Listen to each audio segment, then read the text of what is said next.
முன்னேற்றம் உண்டு. வேலையில நல்ல ஒரு அணுகுமுறை உண்டு. வேலையில இது வரைக்கும் இருந்த நிலைமை மாறி வேலை முன்னேற்றம் இருக்கும்.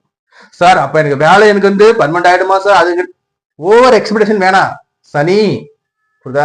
சனிய குரு பார்த்தாலும் குரு வீட்டுல இருந்தாலும் சனியோடைய கெடுபலன்கள் கொஞ்சமாச்சும் இருக்கும், மொத்தமா ஆயிடாது. சனி அல்லவா, சனீஸ்வரன் அல்லவா. அப்போ உங்க சுய ஜாதகத்தை செக் பண்ணுங்க.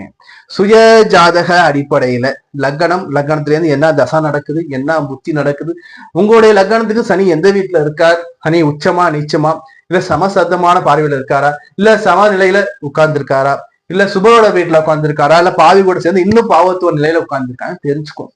இதன் அடிப்படையில ஜாப்ல ஒரு முன்னேற்றம் இருக்கும், பதவி உயர்வு இருக்கும். இன்றைய நிலைமை நடுநிலை வரும். அப்ப ஆக மொத்தத்துல இந்த மேச ராசிக்காரங்களுக்கு இந்த 2026 கொடுக்குமானா கொடுக்குங்க. ராஜ யோகத்தை கொடுக்குங்க. எப்படி ராஜ யோகத்தை கொடுக்கும். ஜூன் மாதத்திற்கு பிறகு சூப்பரான அருமையான ராஜயோகம் இருக்கு மேச ராசிக்காரங்களுக்கு. புரியுதா? என்ன போது நான் சொல்றது என்னன்னா, என்ன நடந்தாலும் சரி, எது நடந்தாலும் சரி, பொறுமையா இருங்க, நிதானமா இருங்க. ஏன் நான் சொல்றேன்னா, என்னதான் சனியை வந்து குரு பார்த்தாலும், புரியுதா இல்லையா, 7 சனியின் காலகட்டத்தில் அவர் செய்ய வேண்டியதை கரெக்டா அவர் செய்வார். But Guru தடுப்பார். பட் இருந்தாலும் குருவை மீறி சனியால் செய்ய முடியாது நம்ம சொன்னால் கூட சனிய அந்த தாக்கத்தை ஏற்படுத்தும்.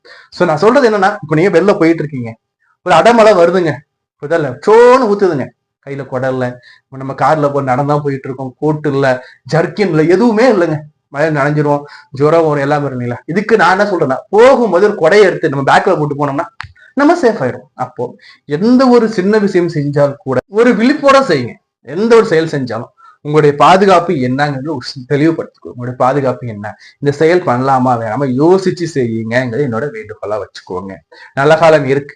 இடம் வாங்க போறீங்கன்னா அந்த இடம் வாங்கலாமா, இல்ல இந்த வீட்டை நம்ம வாங்கலாமா, பத்திரம் நல்லா இருக்கா, வில்லங்கம் எதுவும் இருக்கா, இல்ல இந்த வண்டி வாங்கலாமா, இந்த வண்டி வந்து புதுசா இல்ல செகண்ட் ஹேண்ட் வாங்க போறோமா, செகண்ட் ஹேண்ட் வாங்கினா இந்த வண்டி நம்பர் மேல எதுவும் கம்ப்ளைண்ட்ஸ் இருக்கா, எல்லாத்தையும் தரவா செக் பண்ணிக்கோங்க.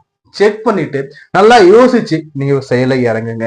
கடவுள் அனுகிரகம் கொடுக்குறார் ஜூன் மாதத்துக்கு பிறகு. ஜூன் மாதம் வரையில வந்து பாருங்க கஷ்டங்கள் இருக்கு.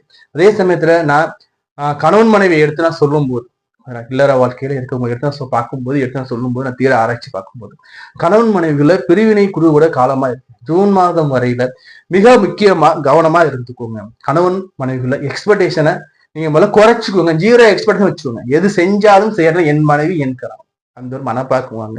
என் கணவர் செய்யணும், என் மனைவி செய்யணும் எதிர்பார்க்கவே பார்க்காதீங்க. அது நடக்கக்கூடிய காலமா இது இல்லை. என்னோட அட்வைசபிள், எதையும் எதிர்பார்க்காதீங்க. உங்களோட கணவன் மனைவி விட்டு கொடுத்துக்காதீங்க. அனுசரிச்சு சேர்த்து வாழ்றதா